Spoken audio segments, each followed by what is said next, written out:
Estamos todos? Estamos sim. Boa noite, gente. Queria, obviamente, em nome do escritório, da FSB Comunicação, agradecer a presença dos nossos palestrantes aqui hoje, começando pela desembargadora Maria Lúcia Pisotti. Agradecer, desembargadora, a sua presença, o seu tempo, o seu carinho e atenção com o nosso evento e com o nosso público. A desembargadora Maria Lúcia é magistrada de carreira, há muitos anos na magistratura, uma figura que realmente honra o Tribunal de Justiça de São Paulo e muito nos enobrece ter a presença de Vossa Excelência aqui, desembargadora. Carlos Moura, CFO da BRF, uma pessoa que a gente também tem um enorme prazer em receber aqui hoje, e esperamos muito, Carlos, poder contar com os seus ensinamentos, com a sua expertise, com a sua experiência como um grande gestor de uma multinacional. Gary Bimberg é um árbitro, mediador internacional, figura conhecida e tarimbada de arbitragens e litígios complexos, mediações. Já tivemos a oportunidade de trabalhar no passado. Gary realmente de Miami, trazendo um pouco para a gente aqui a experiência dele à frente da GEMS e também a participação em conflitos ao redor do globo.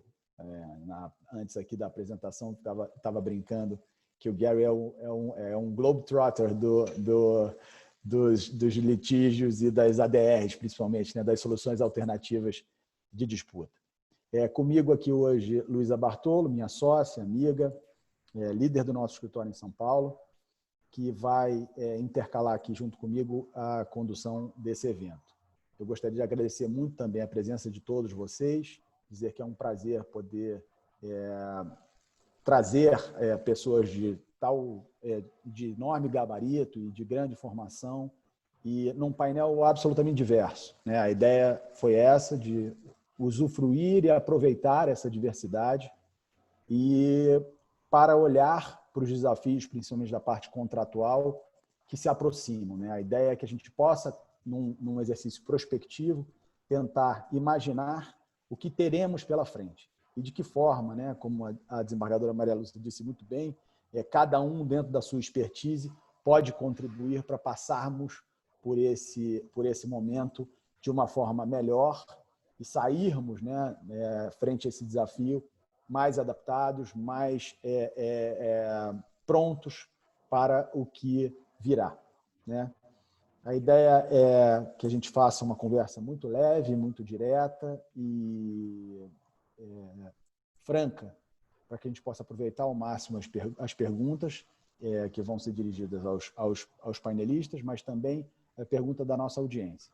Já temos quase 200 pessoas participando conosco e eu queria agradecer também a cada uma delas por essa companhia e por o tempo delas. Então, a gente também vai ter as perguntas, vamos ter a oportunidade de tentar respondê-las, se não ao vivo aqui com os palestrantes, posteriormente por escrito, por e-mail, da forma que for possível. Então, meu muito obrigado a todos vocês e que realmente, de coração, agradecer o tempo e a disponibilidade de todos.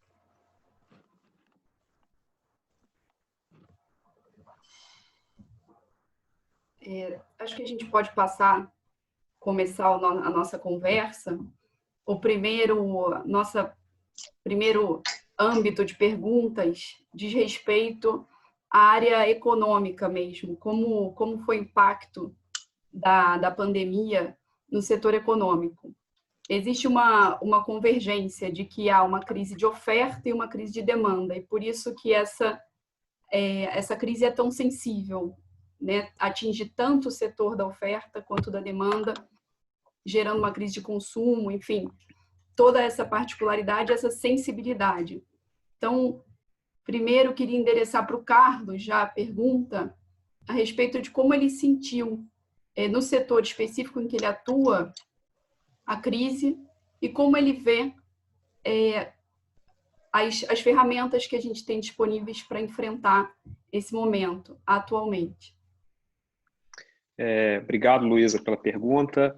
Eu queria, em primeiro lugar, dar boa noite a você que está nos assistindo, de onde você estiver, que você esteja seguro, que você esteja bem, que você e sua família possam estar protegidos dessa circunstância que é tão severa e que tem afetado a nossa sociedade de uma forma decisiva. Eu creio que as dificuldades são colocadas na vida das pessoas para que a gente possa aprender com elas. E eu acho que a gente está recebendo uma lição bastante severa nesse momento, e a gente vai, sem dúvida nenhuma, unidos e com eventos como esse, trocando conhecimentos e vivências, fazendo uma sociedade melhor. Eu queria deixar uma boa noite especial ao meu querido novo amigo Rafael, a você, Luísa, ao Pedro e a toda a equipe da Rafael Miranda Advogados, além de toda a generosidade que o Rafael se dirigiu a mim. A BRF é um cliente do escritório e não só se sente como um cliente, mas se sente como um parceiro do escritório. Queria também dar o meu sentimento de prazer e honra por estar ao lado da desembargadora Maria Luísa, um grande prazer conhecê-la, e já sou um admirador de seu trabalho e tenho certeza que a sociedade deve muito ao seu empenho, à sua contribuição. E ao Gary, que também enobrece esse evento e dá para a gente uma perspectiva muito importante pela ótica de um árbitro renomado internacional. Respondendo a tua pergunta, Luísa, diretamente, todos os negócios foram afetados de uma maneira geral, né? Porque, como você bem disse, você teve um choque de oferta e de demanda, né? O nosso negócio apresentou uma resiliência e ele é uma exceção no mercado que a gente tem visto de negócios sofrendo interrupções de 90% a 95%. Nosso negócio tem se conseguido manter estável e a gente basicamente atuou em 4 grandes blocos, né? Cuidar das pessoas que trabalham conosco e das suas famílias, por consequência, né? Provendo todo o suporte necessário para que aquelas pessoas que estão no grupo de risco sejam cuidadas, para que as famílias recebam atenção, para que os funcionários possam desempenhar seu trabalho da melhor maneira possível com segurança. A nossa cadeia de suprimentos e de clientes, né? Então oferecer apoio a fornecedores e apoio ao nosso cliente, estar ao lado das comunidades em que atuamos, né? Então a companhia tem uma abrangência nacional e ela tem uma influência decisiva em determinadas cidades em termos de influência econômica. Então é fundamental você ter um apoio logístico, material e financeiro, por que não dizer, a essas comunidades, assim como cuidar da gestão da companhia. E aí é cuidar da cultura. E em momentos de crise a cultura ela prevalece, né? E nós temos a essência BRF, que é a nossa cultura, e tudo isso tem acontecido nesses últimos 106 dias para que a gente possa fortalecer a nossa cultura baseada em princípios, baseada em propósito, baseada em compromissos com a sociedade, porque ao fim e ao cabo você precisa desenvolver mecanismos para aumentar o nível de responsabilidade, e aí eu falo responsabilidade de maneira geral, né? Responsabilidade dos profissionais e responsabilidade das empresas em relação à sociedade. Eu acho que a crise tem sido um momento em que a gente tem aprendido com várias empresas a como ter mais responsabilidade, a como ter mais diligência e cuidado com a nossa sociedade. E eu fico extremamente orgulhoso de que a BRF tem se posicionado de uma forma vanguardista nesse sentido. Isso é verdade, Carlos. E esse aprendizado, né, eu acho que ele vai se perenizar. Né? Você vê o esforço que as grandes companhias brasileiras, e médias e pequenas, né, cada uma da sua forma e do seu jeito, tem procurado exercer não só a sua função social de forma digna, mas também dar algo a mais, né? Ter essa preocupação com o seu entorno, com a sua comunidade, com seus consumidores. Acho que esse realmente é um takeaway aí bem interessante dessa visão de futuro, né? E esperamos que fique, né? que fique, porque esses esforços são sempre válidos e hoje não dá mais para se pensar que o governo poderá ser sempre responsável por tudo, né? E por falar em governo e por falar em responsável por tudo, desembargadora, os desafios do judiciário, que já são enormes, né? Que já são imensos. Eu estava conversando com o Gary semana passada e ele me trouxe a informação estatística, e isso os americanos são geniais, né? Porque medem tudo e trazem dados de tudo. E ele falou: Rafael, o judiciário brasileiro já tem 100 milhões de ações, né? Se a gente tem 100 milhões de ações pré-pandemia, como é que está a situação, desembargador? Como é que está o seu dia a dia no Tribunal de Justiça de São Paulo, que é o maior tribunal do país? Por favor. Muito bem. Seja bem-vinda, desembargadora. Tudo bem, Rafael. Eu preciso também agradecer. Estão me ouvindo bem? Sim, muito bem. Ótimo. Quero agradecer, primeiro, parabenizar a iniciativa do escritório Rafael Miranda, porque essas iniciativas são fundamentais. Eu acho que sem a troca de ideias e de forma humilde, porque não precisamos parar com esses degraus de hierarquia que, na verdade, não existem na seara do judiciário, entre a advocacia, entre os próprios representantes dos interessados, que são as partes, os advogados. Nós temos que trabalhar no mesmo plano e no mesmo plano para a troca de ideias. Então, parabenizar, a iniciativa é excelente. Eu me sinto muito honrada por ter sido escolhida para participar e me sinto particularmente feliz porque venho acompanhando há muito tempo o trabalho da Luísa, uma grande e combativa advogada, sempre muito interessada em debates e participação de vários setores da sociedade e da advocacia nessas discussões. Eu já estive várias vezes, então eu fico muito honrada e particularmente muito feliz. Então, agradeço a você, Rafael, e a Luísa pelo convite. Cumprimento também ao Carlos Moura, que representa uma das grandes empresas, e graças a Deus que temos grandes empresas no Brasil, que assim elas permaneçam, que assim elas continuem fortes para alavancar e ajudar a alavancar o país. E também cumprimentar o Gary, que representa uma área que tanto me interessa, que é a área dos métodos, como eu costumo chamar, adequados de solução de conflitos. Eu troco alternativos pelo adequados por uma questão aí que eu defendo nas minhas teses, mas que é muito bem-vindo com a experiência do país mais desenvolvido, mais rico e mais poderoso do mundo, e que já tem isso como algo totalmente inserido no contexto, coisa que ainda nós não conseguimos. Nós vamos falar sobre isso mais para frente. Bem, a realidade do judiciário está atualmente um pouco pior do que ela já era. De fato, o Gary fez essa observação que está ficando quase que icônica, né? Falar que um país tem 100 milhões de processos, vem logo aquela lembrança do país com 200 milhões de habitantes, 100 milhões de processos, é quase que per capita um processo por cada habitante, sendo que o processo tem duas partes. Isso virou um símbolo, mas um símbolo para mostrar de onde viemos e para onde precisamos ir.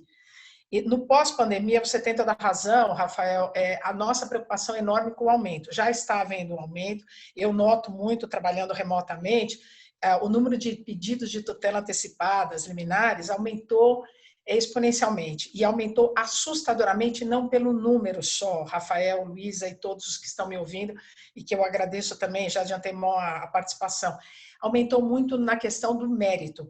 Então é muito preocupante ver o número de serviços, fornecedores em geral de produtos, seja o agronegócio, seja a grande indústria, seja o pequeno comerciante, seja o dono do restaurante, todos eles demandando e pedindo liminares. Eu estou notando, e quero colocar isso, eu criei até uma expressão que estou usando nas minhas decisões, nós estamos num campo da vulnerabilidade isonômica. Eu acho que eu vou adotar essa expressão e vou criar, acho que vou até escrever uma tese sobre ela, porque pela primeira vez... Desembargadora, já está criada, já vamos utilizar e daremos crédito à excelência. Muito obrigada. Estou lançando aqui no evento pelo seguinte, porque eu estou notando uma situação, e eu, como sou professora da pós-graduação em Direito do Consumidor, sempre me preocupei muito com o aspecto da vulnerabilidade, da parte vulnerável. Hoje nós estamos vivendo uma situação absolutamente excepcional, por conta da teoria da imprevisão e desta força maior que nos foi imposta por circunstâncias da vida, do destino no mundo todo. Nós estamos diante de uma situação absolutamente peculiar. As duas partes estão diante da mesma vulnerabilidade, tanto a parte fornecedora como consumidor, como duas empresas, como a empresa e o Estado, quer dizer, estão todos na mesma situação, porque todos nós, como disse a Luísa no início, bem colocado, temos uma crise de demanda e uma crise de oferta que ninguém está podendo trabalhar. Então, a gente tem ações envolvendo toda a sorte de serviços, produtos e contratos, onde vão se permitir alegar, não posso cumprir.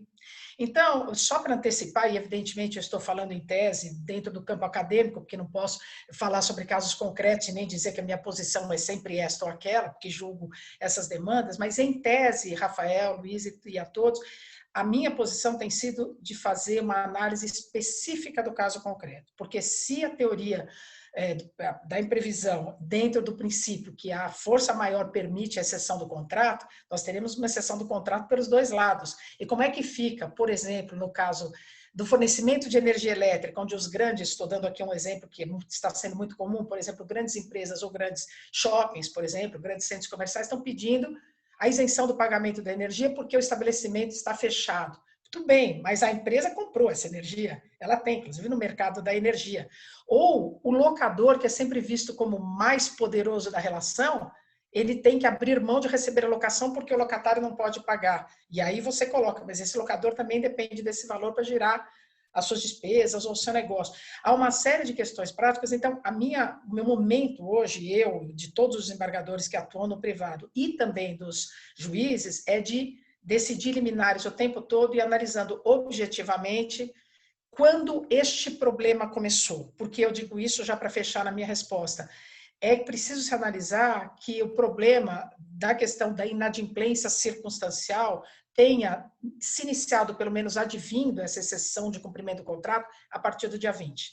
Então, o que eu estou fazendo é uma análise financeira para que se perceba, claro que numa sede superficial, porque tutela antecipada, que aquela empresa ou aquela pessoa física já não venha numa condição de inadimplência contumaz ou mesmo endêmica, e dali ela se aproveite de uma situação pontual para dizer não posso cumprir o contrato. Então, o que nós estamos tentando é flexibilizar a situação a partir do 20 de março, e antes, aí não seria o caso, eventualmente, da tutela, concessão da tutela. Porque a gente sairia da hipótese, né, da hipótese da imprevisibilidade para algo que já era previsível, né, e a pessoa se vale desse evento para se beneficiar em torno disso, né? Porque aí feriria até o princípio da boa-fé contratual. Sim, então, nós temos que tomar muito cuidado. Então, a análise não está podendo ser tão superficial. Quando eu digo superficial, porque a tutela antecipada, a gente analisa a verossimilhança, a situação de reversibilidade mais superficial, mas nós estamos tendo que nos aprofundar um pouco mais. Mas tem sido muito, muito assustador o número que cresceu e as demandas, o que está se discutindo, o mérito em si, por enquanto. Muito obrigado, desembargadora Gary. E você, como é que tem sido a sua sensibilidade por aí? Até porque, como sabemos, né, os Estados Unidos é um país mais desenvolvido, a gente tem um momento, eu acho, também de Covid, vocês já numa fase um tanto mais adiantada que nós. Como é que as coisas estão acontecendo aí? Como é que isso está se dando no meio dessa resolução de conflitos, não só nos Estados Unidos, mas aonde você tem, obviamente, atuado? Por favor. Quanto tempo temos? Quanto tempo você quiser. Tem muita coisa acontecendo, mas a realidade triste é que no mundo inteiro a gente está na frente de um problema muito sério que tem repercussões econômicas muito sérias também. Então, vou tentar falar generalmente, mas antes disso, gostaria também de agradecer o convite de participar hoje a você, Rafael, Luiz e Pedro, parabenizar a firma de advocacia de vocês para ter organizado isso, expressar a honra que para mim de ficar junto com Carlos e desembargadora Maria Luísa. Obrigado. E tudo de bem para todos os participantes também. Uma coisa que a desembargadora, ela deu sinal que eu concordo plenamente. Se eu poderia aprofundar um pouquinho. No momento de crise como essas, a gente começa a ver mais os estresses no sistema, onde o sistema é já fraco. Então, a gente tem a tendência como a crise fosse uma enzima, acelerando o processo que onde a gente já estava, mas onde a gente vai e tem que ir mesmo. hoje em dia, não tem muito aumento desde o início do ano nos processos de mediação ou arbitragem nos Estados Unidos. Nem vi nas outras partes do mundo também. Eu acredito que essa não tem a ver com a demanda que vai ter. É a função da situação de crise onde a gente está. As empresas não estão prontas para perseguir, para ir para frente de direitos legais. Todo mundo está num estado de choque, tentando ver como eles podem sobreviver dia a dia e quais são essas medidas que eles podem fazer simplesmente para continuar nos negócios. Acredito que vai ter uma inundação de casos, particularmente na mediação, arbitragem também, nos próximos meses. Mas, falando numa maneira mais do que normalmente, teve desde o início um reconhecimento dessa demanda que ia ter. Quando eu diz desde cedo, desde janeiro, fevereiro, a indústria de resolução de disputas já estava falando o que vai acontecer com todas aquelas, como falar, supply chains Cadeia de suprimentos. Internacionais. Como? Cadeia de suprimentos. Cadeia de suprimentos, obrigado. Então, todo mundo sabia que ia ter problema com força majeure ou sem ser força majeure, que ia ter muita deslocalização econômica, que ia ter reverberações no sistema jurídico, sabendo que todos os sistemas jurídicos, que não são em Brasil, são sobrecarregados, mas mais importante ainda, em termos da situação atual, é que os negócios, as empresas, não têm nem o tempo, nem os recursos de prosseguir processos demorados e caros. Essas empresas vão querer, para frente, em parte por causa da crise, metodologias de resolver os problemas com rapidez e de uma maneira consensual. E esse ponto é importante, Gary, porque você sai, né, da estrutura do Estado, né, do judiciário, você sai da decisão de um terceiro, né, no caso, o Estado em si, para uma solução das partes, né? E aí, Carlos, eu queria te fazer uma provocação, porque você, por não ser o não advogado do grupo, ou o não jurista, tem sempre essa vantagem, né? E a gente tem tido uma discussão muito grande, tanto no meio acadêmico quanto na jurisprudência, a respeito do que a gente chama do dever de renegociar, né? Que está se criando uma ideia de que as partes teriam, por questões contratuais, né, e até mesmo éticas, a obrigação de tentar renegociar antes de buscarem o litígio. E aí a gente tem muitos doutrinadores já de ponta falando isso, tem outros falando que não, que isso é uma faculdade. E eu queria ver um pouquinho como é que você, do lado ali do executivo, na ponta, tem vivido essas experiências. Como é que tem sido esse desafio? Eu estava no mudo aqui. Eu acho que essa pergunta é super importante, Rafael, e antes de respondê-la, eu só vou, para o bem do direito, eu não militei nesta área.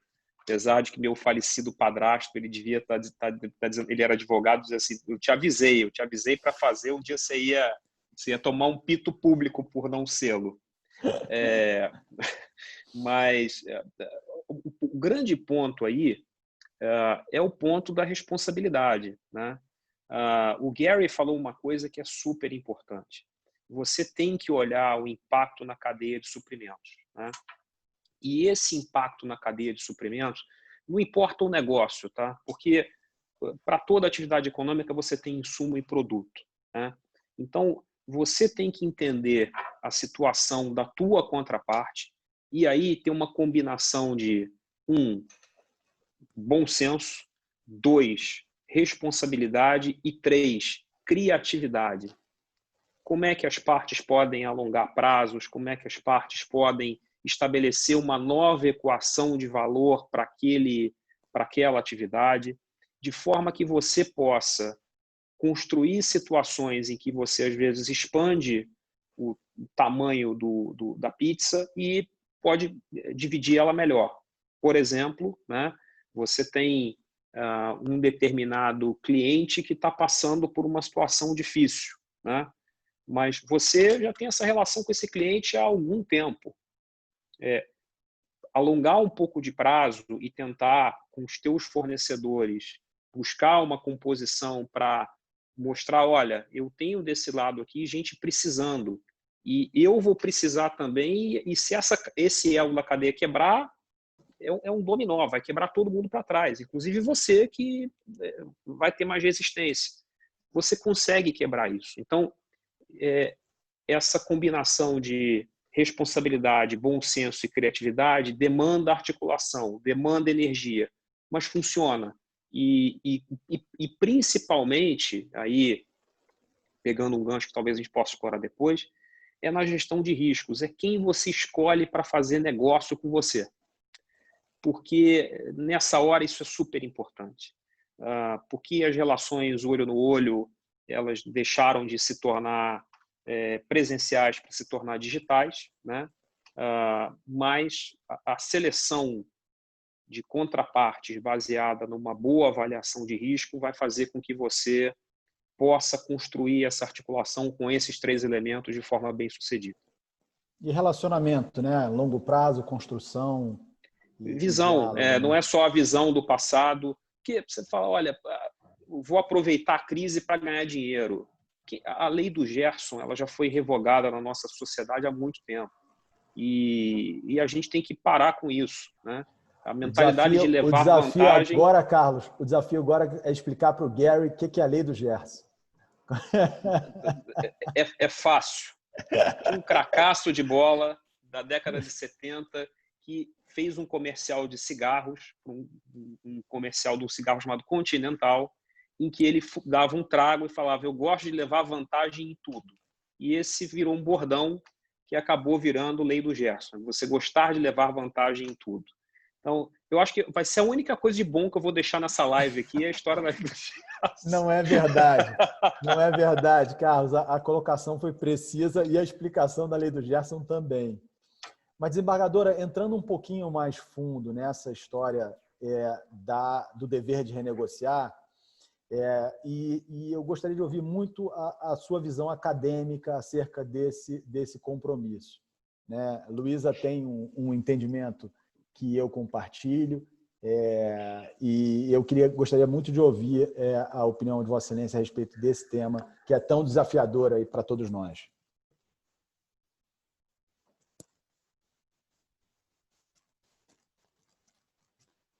Desembargadora, a senhora está no mudo. Eu precisava... Isso, agora sim, desculpe. Desculpe, esqueci de ligar. Vou pegar um gancho em algumas coisas que foram colocadas, inclusive na lei de Gerson, para fazer umas observações que me parecem muito... Essa pergunta, de fato, é muito relevante. Então, é o seguinte, eu destaco, Rafael, se nós estamos dentro do campo do dever ou da possibilidade. Esse é o ponto nevrálgico da questão. É um dever ou é uma possibilidade? A possibilidade é muito oportuna, como disse o Carlos, e é dever de cada empresa, sem dúvida, seja pessoa física, seja pessoa jurídica, ou relações entre pessoas físicas também, é dever para o seu próprio bem-estar financeiro tentar. Mas é possível, é razoável que o judiciário veja isto como um dever? Esse é o ponto, e é o que está acontecendo hoje na prática, não só pela definição de alguns respeitabilíssimos doutrinadores, mas também pela visão de alguns colegas meus de São Paulo e de outros estados, que estão vendo nesta situação de pandemia um dever das partes de, antes de levar a sua questão, seja em sede de pedidos de liminar ou demandas novas, tentar esta chamada renegociação ou até uma mediação daquele conflito. A mim parece, e eu sou muito suspeita para dizer, porque quem acompanha meu trabalho, estou há 32 anos na magistratura, e nesses 32 anos, desde o meu primeiro dia de magistratura, muito antes de ouvir de alguém pensar no que seria mediação no Brasil, ninguém nem conhecia essa expressão, o que havia era só um juizado informal, não se fazia conciliação em processo comum, isso era muito raro. Eu já venho trabalhando nessa área e acabei coordenando o primeiro setor de conciliação do país, que trabalhava com os litígios tanto dentro do processo como antes de tê-lo. Nós vamos falar sobre isso, acho que na terceira parte. Com relação a isso, então, eu sou suspeita, porque eu gostaria até que fosse um dever. Então, eu gostaria, nós lutamos muito, até para o Gary saber, o Carlos também, como líder de uma das maiores empresas do Brasil, certamente acompanhou todos os debates, ainda que o padrasto dele não tenha conseguido convencê-lo de fazer direito, ele deve saber que os debates sobre a nova lei processual civil foram muito longos, mas, infelizmente, Gary e Carlos, nós não conseguimos emplacar este dever, que deveria, na minha concepção, e eu lutei muito para isso, atormentei muito o pessoal da comissão também legislativa, porque eu gostaria que nós tivéssemos chegado no ponto da Argentina. Veja só, mais uma inveja aqui, uma rivalidade entre o Brasil e a Argentina, porque lá é condição da ação. Lá, tentar a mediação, como em muitos estados americanos, como na Índia, são países, dentre outros, a França tem também já isso inserido no seu contexto, de ser uma condição da ação, ou seja, ou você tenta primeiro os métodos adequados de solução de conflito se faz, no caso de pandemia, mais ainda, esta renegociação, ou você não poderá procurar o judiciário. O judiciário será o seu segundo passo. Então, eu gostaria que fosse um dever, mas a mim parece, ainda que esse seja o meu sonho de consumo, a mim parece que, por enquanto, determinar no processo que você só apreciará aquela demanda ou só analisará uma questão em sede de urgência, numa tutela antecipada, por exemplo, numa liminar, ou admitirá uma demanda depois que as partes necessariamente tenham tentado, processualmente falando, eu acho que é uma exigência que a lei ainda não recepcionou. Como eu disse, eu até gostaria que tivesse, quem sabe um dia teremos isso como condição da ação em uma nova reforma, mas por enquanto eu acho que não dá para impor, mas eu não tenho a mínima dúvida que, como foi dito, o Carlos colocou bem na visão da empresa, e eu digo na visão representando o judiciário, não é possível que as pessoas envolvidas nos litígios, que seremos todos, porque todos os cidadãos brasileiros terão uma questão que ficará pendente, remanescente em decorrência dessa pandemia. Todos nós, cidadãos, pessoas físicas e jurídicas, teremos. Não é possível que as pessoas não imaginem que entrar num processo que, com sorte, levará 10 anos, que isto seja razoável. Então, elas vão ser vítimas dessa própria situação. Se num país que já tem 100 milhões de processos, a demanda leva, em média, de 8 a 10 anos, se pós-pandemia, todos os conflitos que, infelizmente, da pandemia surgirão em decorrência dela, se todo mundo não tentar a sua negociação por uma questão de bom senso, ele vai ser vítima da sua própria má escolha. Então, eu acho que não é dever legal, mas é dever social e é uma responsabilidade de cada um dentro do seu contexto, do seu litígio. Desembargadora, eu vou insistir nesse ponto, porque, como o Rafael disse, eu tenho uma visão já meio que formada sobre isso, e Vossa Excelência mesmo disse que eu sou uma combativa, né? Então, ainda que a gente não possa falar do ponto de vista do direito processual como uma condição da ação, a gente não pode inserir essa negativa da parte, de forma desarrazoada, de entrar em negociação, de revisitar os termos do contrato no momento em que feito, em uma responsabilização no âmbito do direito material, causar um dano, eventualmente um abuso de direito. Será que a gente não pode colocar nesse quadrante, no quadrante do direito material propriamente? Certo. Então, ao levar minha pretensão ao judiciário, eu conto que eu tentei negociar e eu não consegui, e houve uma conduta abusiva. E aí fica, obviamente, a critério do magistrado analisar se esse abuso de direito efetivamente me causou dano, se essa conduta efetivamente foi abusiva ou não. É mais ou menos nesse contexto que eu insiro o dever de renegociação. Luísa, aliás, você é Luísa, eu sou Maria Lúcia, e agora, mas muitas vezes quando eu sou Luísa, eu sou Maria Luísa, mas não tem nenhum problema. Luísa, querida, eu estou de pleno acordo com você. Na teoria, o que eu só coloquei é que, sob aspecto processual, me parece rejeitar, ou seja, indeferir uma inicial por uma ausência de condição da ação, ou até não conceder uma liminar por este requisito, me parece que, pelo aspecto processual, seria inviável. Mas eu estou de pleno acordo, a sua linha de raciocínio é muito boa, e eu acho que, repito, mais uma vez, a questão da pandemia. Diante da pandemia, todos nós sabemos os efeitos econômicos, que, aliás, é o tema desse nosso painel de hoje. Os impactos econômicos serão brutais, serão cruéis. Nós já estamos com um aumento do desemprego em cifra expressiva. Nós já temos hoje, noticiado no Caderno de Economia, 67% de famílias inadimplentes. 67%. Gary, é quase 70%. São 2/3 da população brasileira. Então, não é possível que alguém não considere, o julgador, que houve falta de boa-fé, falta de uso do princípio da boa-fé e até um abuso no sentido de se recusar a tentativa da renegociação.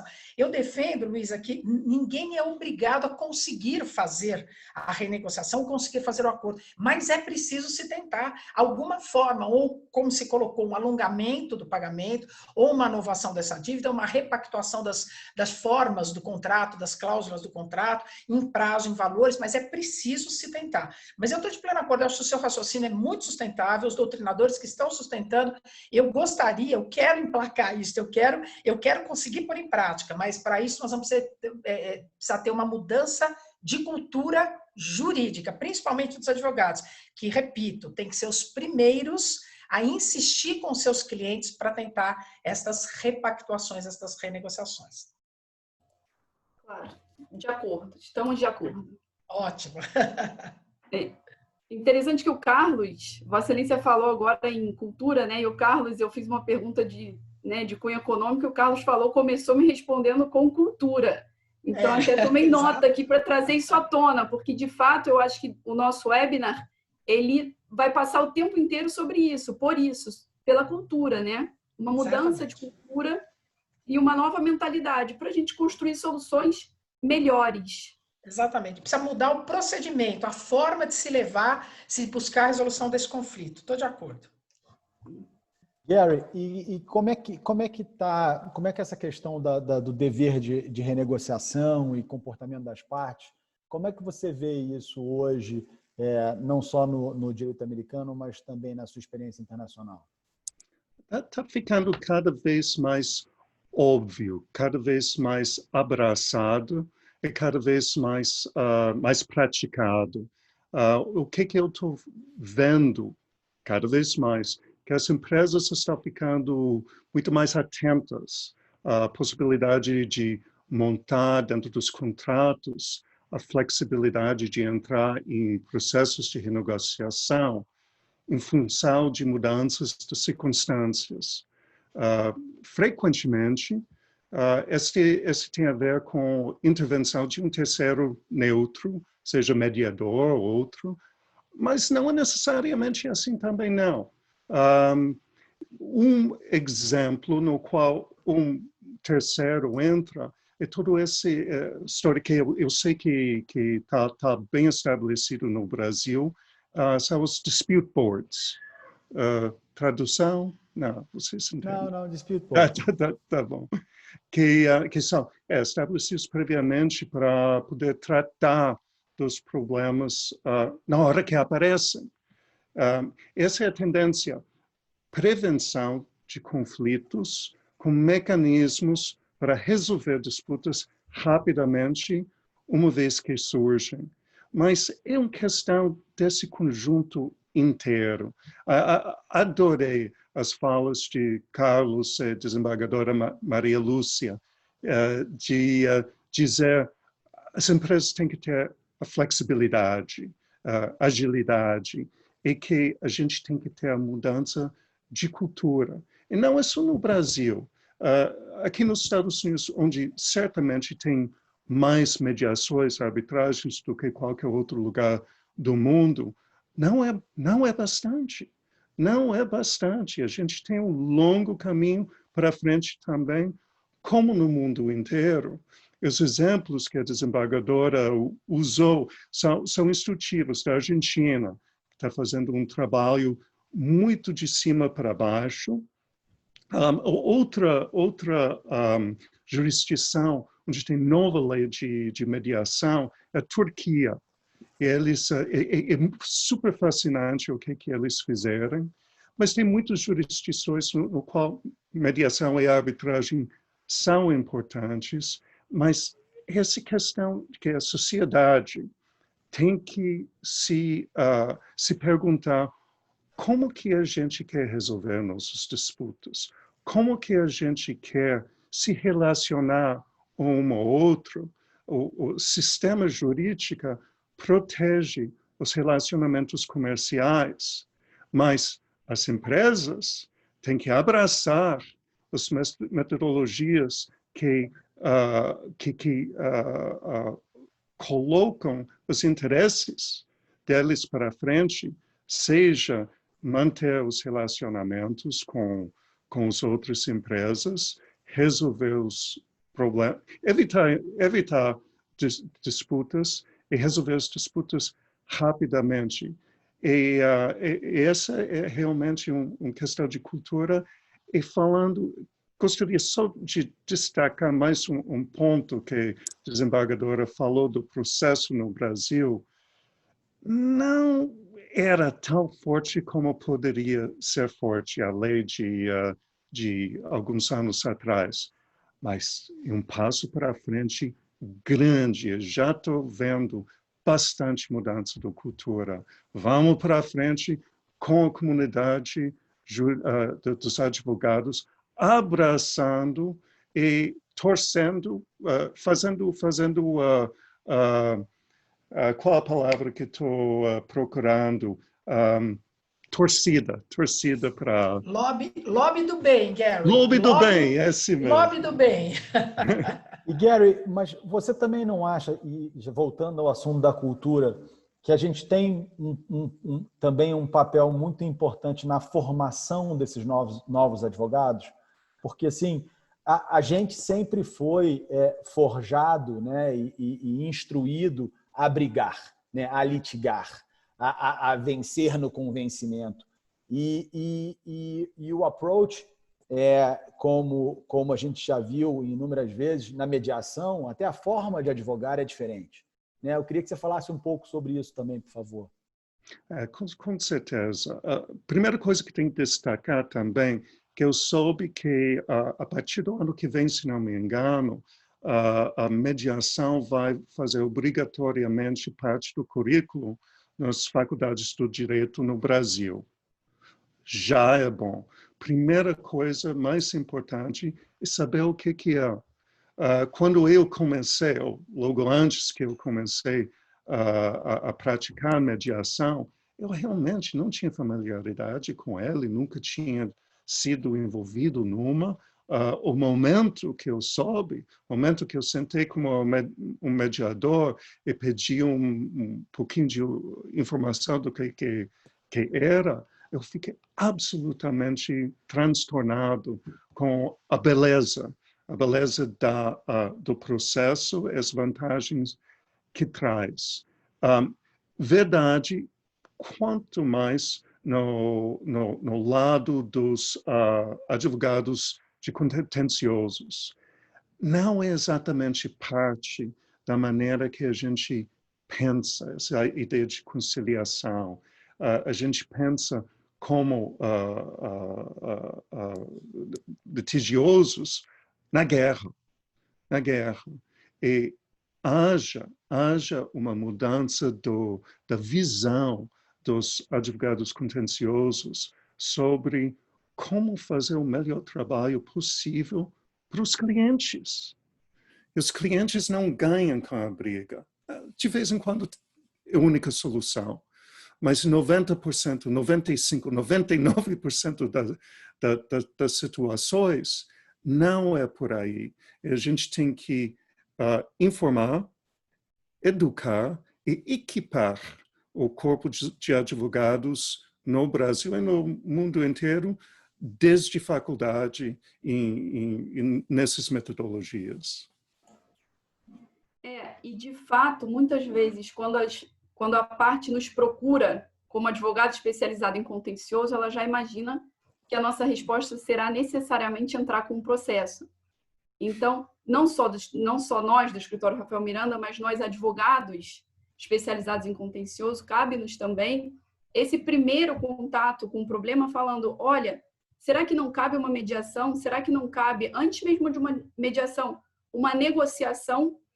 Faremos o contato, então, com a outra parte, com os advogados da outra parte, auxílio, né, da relação, para ver se consegue chegar em um consenso antes e depois o recurso à mediação e depois o recurso ao judiciário, se for o caso, se entendeu, a arbitragem. Mas eu, junto com essa observação que eu fiz, queria também, eu estou aqui com o Q&A das perguntas, e só vou antecipar porque o Pedro Ivo parece que leu o pensamento do Rafael, a gente brinca que isso acontece muito no escritório, então ele fez a pergunta exatamente que você fez, Rafael. É a convivência, Gary, a gente acaba criando esse hábito, né? Não é incomum isso acontecer. Então, Pedro, só que ele fez uma observação além dessa, que eu achei muito interessante. Além de fomentar, além de colocar como matéria obrigatória nos cursos de direito, também nos cursos de administração e economia, porque são gestores dos contratos, né? Como a gente tem o Carlos Moura aqui, que no fim das contas é quem vai encaminhar o contrato para esse tipo de solução ou não.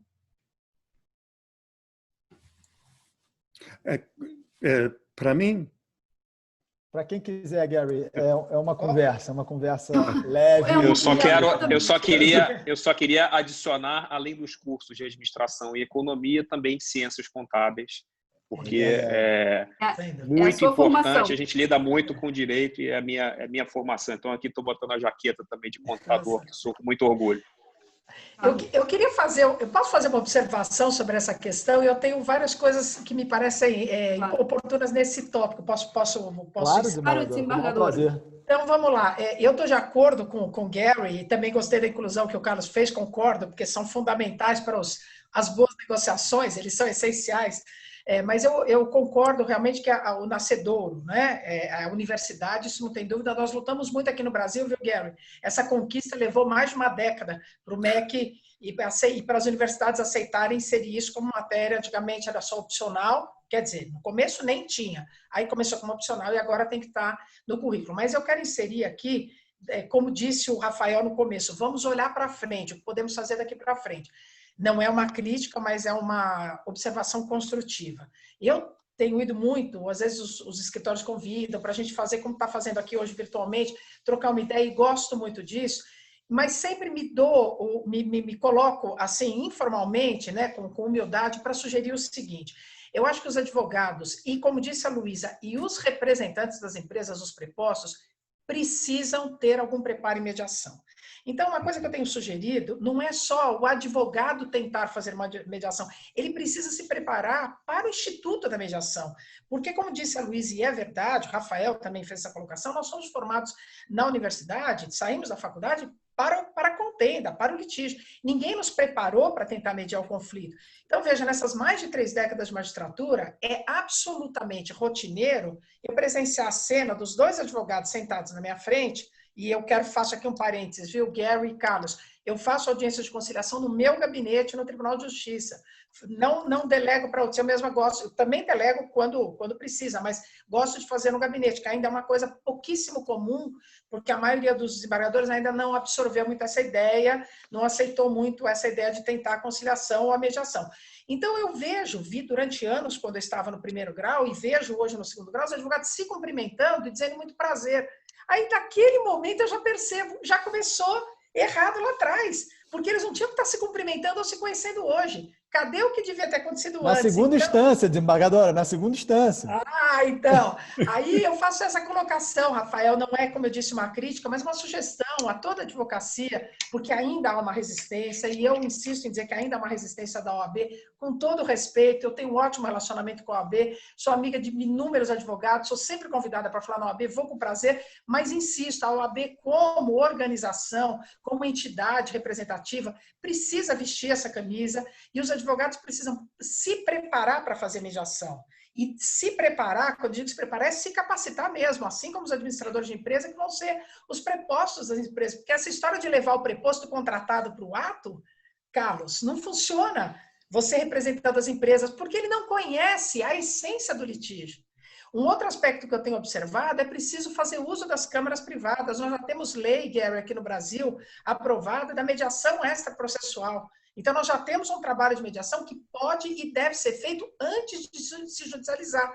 Pode ser feito dentro do judiciário, nesses centros judiciários de solução de conflitos, mas pode e deve ser usado na Câmara. Então, por que não se criar núcleos de mediação dentro dos escritórios ou se fazer uso das câmaras de mediação, que são separadas das câmaras de arbitragem?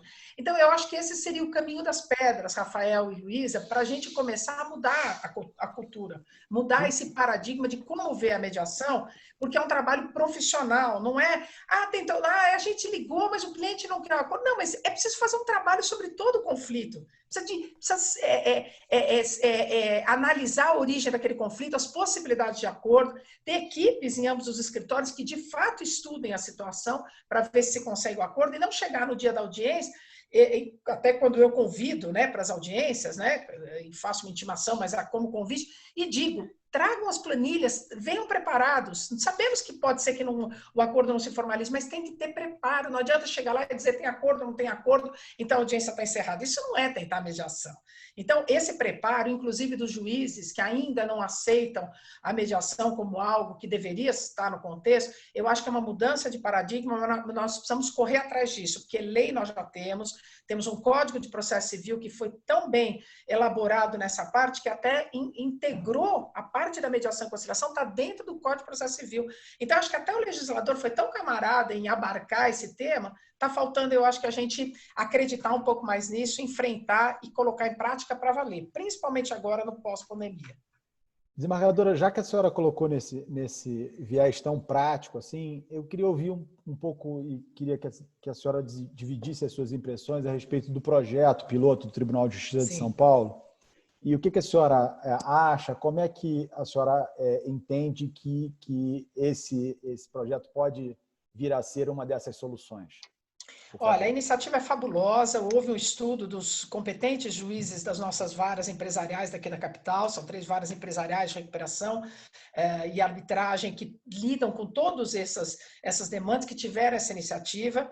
E nós já temos, na verdade, centros de conciliação de primeiro grau, temos o centro de conciliação de segundo grau, que é pouquíssimo usado, poderia ser muito melhor utilizado, porque ele já está lá disponível, tem uma estrutura excelente, com mediadores preparados, mas este projeto piloto, encampado pela Corregedoria Geral, pelo nosso corregedor Ricardo Anaf, é de uma importância histórica, porque isto vai dar o mecanismo, vai dar a ferramenta, vai praticamente instrumentalizar todos esses conflitos da seara empresarial, societária, dentro desse contexto das empresas, no pós-pandemia, a ter que usar. Então, é um projeto piloto que convida, mas, de certa forma, diz, vá usar. E pegue o seu conflito, traga outra parte, faça um trabalho bem elaborado de mediação, leve prepostos preparados, advogados que já vão com aquela formação no tema e vão fazer com mediadores que são capacitados, em geral pela Escola Paulista da Magistratura, onde nós capacitamos, já temos mais de 6.000 mediadores capacitados pela Escola da Magistratura aqui em São Paulo. Então, nós temos todas as ferramentas. Então, é um piloto que está viabilizando para que todas as empresas, grandes, médias, pequenas, o pequeno comerciante, qualquer uma, possam levar para se evitar a recuperação judicial. Porque se o cenário, como muitos economistas pessimistas estão apresentando, de que nós teremos um número assustador em percentual, aí um aumento de quase 38% nas recuperações judiciais, isso é muito preocupante para a economia. Então, é preciso usar esse recurso que o Tribunal de Justiça, de forma pioneira, está viabilizando. Ele só não está implantado ainda porque falta aprovação do Conselho Superior da Magistratura. Mas eu acredito, estou torcendo por isso e vou comemorar quando for referendado e começar a se... Porque ele é todo virtual, é possível já fazer desde o momento, ele for referendado para que possa ser colocado em prática. Muito bem elaborado o projeto e acho que vai ser algo pioneiro, do qual as empresas devem se servir, mas sem economizar, devem fazer uso mesmo, é algo que o Tribunal de Justiça está disponibilizando de uma forma muito prática e acho que muito profícua. Com certeza, muito positivo. Que bom, que bom, que bom. Estamos precisando de notícias boas e alvissareiras, né? E só para dividir com a nossa plateia, desembargadora, é uma mediação pré-litígio, né? Pré-processual.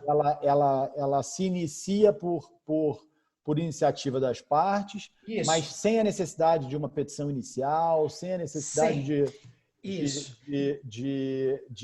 um pleito formal em relação ao litígio. Na verdade, não há, Rafael, pedido, não há necessidade de contrariedade, não há requisitos, pressupostos processuais, condição da ação, nada que precise assim, ser atendido formalmente no aspecto processual. Basta levar o assunto, inclusive virtualmente, apresentar quem é a outra parte, quais são os valores ou as questões, porque pode até não ser uma discussão do valor em si, mas da manutenção do contrato, da continuidade do contrato, do cumprimento do contrato, ou até de uma reformatação daquele contrato. Então, se apresenta a proposta, a ideia, se apresenta o problema, a própria parte faz uma comunicação e o judiciário dá a ferramenta, que é a estrutura, quando voltar a ser física, vai ter o espaço, que já tem, mas por enquanto virtualmente ele vai dar o mediador, que são os mediadores capacitados, que são todos nomeados. Nós temos um núcleo que coordena todo esse trabalho, são mediadores oficiais, e é sempre sem processo, é pré-processual, é antes de se demandar qualquer litígio.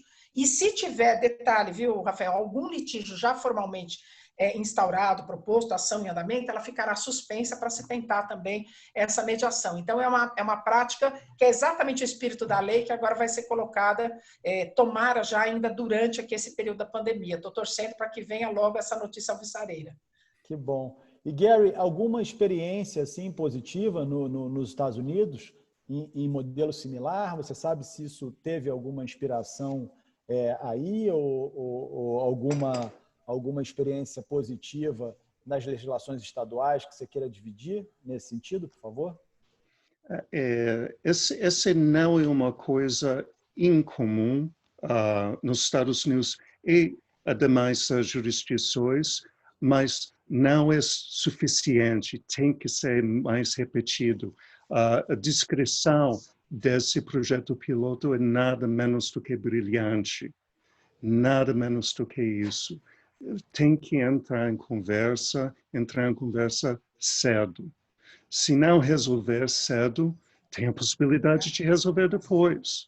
A coisa absolutamente chave é de manter a diálogo entre as partes para que as posições deles não se galvanizam, que as emoções não superam a cabeça fria, e que tenha a possibilidade de ter uma resolução consensual. Tem vários programas que estão lançando e que já foram lançados no passado em várias jurisdições. Eu posso destacar, por exemplo, tinha um programa muito útil que foi lançado na crise de 2008, 2009, entre bancos nos Estados Unidos e as pessoas aos quais eles deram hipotecas. Então, obviamente, a indústria de hipotecas estava em crise absoluta, então facilitarem em vários estados. Não era uma iniciativa federal, porque não vou entrar nessa conversa. A gente precisaria mais umas horas para isso. Mas é verdade, o modelo americano é muito sui generis, né? Mas vários estados lançarem programas desses que salvarem a casa diria, certamente de dezenas de mil, se não foi centenas de de 1000 pessoas. Então, e outras jurisdições também. Tem muitas iniciativas desse, particularmente na Canadá, na Austrália, Holanda, já tem vários tipos de programas especializados. Então, é uma tendência que tem que ser encorajado. Mais uma vez, parabéns à desembargadora e todos. Carlos, queria ouvir de você suas impressões finais em relação a tudo isso que foi dito. Você, como o não jurídico, tem a vantagem de poder falar com a liberdade de crítica e tudo mais. Queria ouvir um pouco a tua visão do seu ponto de vista do empresariado, por favor. Primeiro, eu queria congratular muito a desembargadora Maria Lúcia por essa iniciativa. Eu acho que isso coloca o nosso judiciário numa posição de vanguarda, e eu acho que isso é o que precisa de fato, né? A gente fazer uma mudança de cultura, como bem o Gary reforçou, e com essa nova mentalidade e com o novo instrumental que vai sendo aperfeiçoado graças a iniciativas espetaculares como essa, né?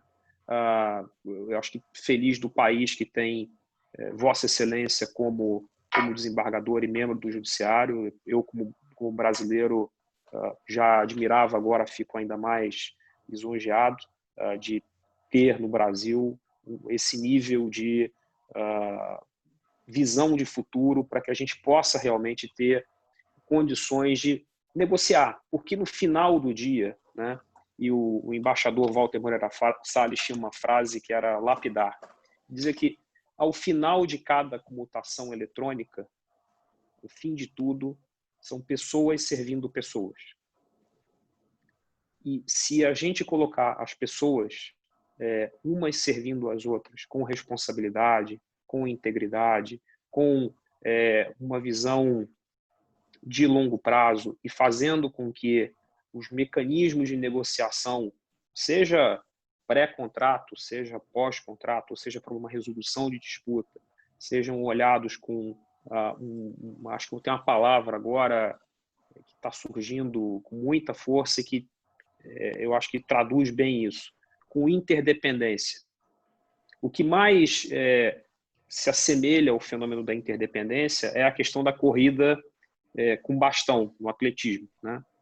Quando você faz a corrida de revezamento, você não tem que só passar o bastão, você tem que assegurar que o seu companheiro pegou aquele bastão e conseguiu sair da forma mais eficiente possível do posto para poder entregar para o próximo. E essa visão da parte, do todo, e como é que essas coisas se interconectam, é que faz com que a interdependência seja, talvez, um dos grandes conceitos que vai advir desse momento severíssimo que nós estamos passando. Não dá para a gente fazer mais nada sozinho. E não é uma questão de globalização, de filosofia, de política ou de economia. É uma questão de sobrevivência. Não dá para se operar mais no mundo, em qualquer setor, se você não tiver o conceito de interdependência muito bem formado, o conceito de cadeia, o conceito de causa e consequência. E negociar com esta responsabilidade faz com que você simplifique todos os processos de disputa de uma maneira razoável. E a sociedade, acho que vai entendendo aos poucos, e a gente vai amadurecendo como nação também, que não dá para ganhar todas. A gente tem que ceder um pouco para acomodar todo mundo e todo mundo desfrutar do bolo de riqueza que está sendo formado. Então, é isso que eu acredito pessoalmente, e eu fico muito feliz em ver que a nossa sociedade está começando a se estruturar, e começa pela faculdade. Aí vem um último ponto que eu queria deixar aqui. A gente tem que pensar em legado. Não dá mais para pensar só no que nós estamos fazendo e o que a gente está fazendo de bem para nossas famílias. A gente tem que pensar em legado, de como é que a gente vai ser avaliado no futuro pelo que a gente fez hoje com a régua do futuro. E eu acho que esse conceito ele é muito importante para a gente poder administrar empresas, para a gente poder administrar organizações não governamentais. Eu sou também conselheiro de uma organização não governamental que tem processo de negociação, tem disputa, como uma empresa qualquer, e que você precisa ter esse conceito de interdependência muito bem formado, senão você realmente não constrói uma organização sustentável e que contribua para a sociedade, que seja admirada e que deixe legado. Carlos, excelente, excelente que você está colocando. Eu compartilho de todas essas ideias. Queria realmente agradecer, não só em meu nome, em nome do escritório, de todos os meus sócios, todas as pessoas que estão participando, o teu tempo, o teu carinho e a tua atenção. Realmente foi muito bom. Eu gostei muito dessa troca e prometo, não só a você, mas todos aqueles que participaram conosco, que a gente fará outros eventos similares e tentaremos, é óbvio, trazer pessoas do mesmo nível, mais eu acho impossível, mas do mesmo nível que vocês que realmente deram um show aqui hoje. Gary, do fundo do coração também gostaria de agradecer o seu tempo. Eu sei da sua rotina atribulada, talvez com muito menos viagens desde fevereiro, mas realmente muito ocupado e sempre tão intenso e tão cobiçado, né, por pessoas ao redor do mundo. E realmente muito obrigado pelo seu tempo e pelo seu carinho. Desembargadora, da mesma forma, deixo aqui agora para a Luísa fazer os agradecimentos, já que ela é a líder do nosso painel aqui, em nome não só dela, mas das mulheres do escritório e das mulheres que estão nos assistindo, né? E conclamando para que venham mais estudantes de direito e mais mulheres participar da advocacia, da mediação, da arbitragem, da magistratura, né? Que a gente efetivamente precisa da visão da diversidade e da formação de mulheres líderes no mercado como um todo, não só no direito, mas dirigindo nações, dirigindo companhias e assumindo um protagonismo na sociedade como um todo, né? E parte, inclusive, desse legado que o Carlos mencionou, eu acho que vem do toque e da sensibilidade e da visão das mulheres, né? Das líderes mulheres. Muito obrigado, desembargadora.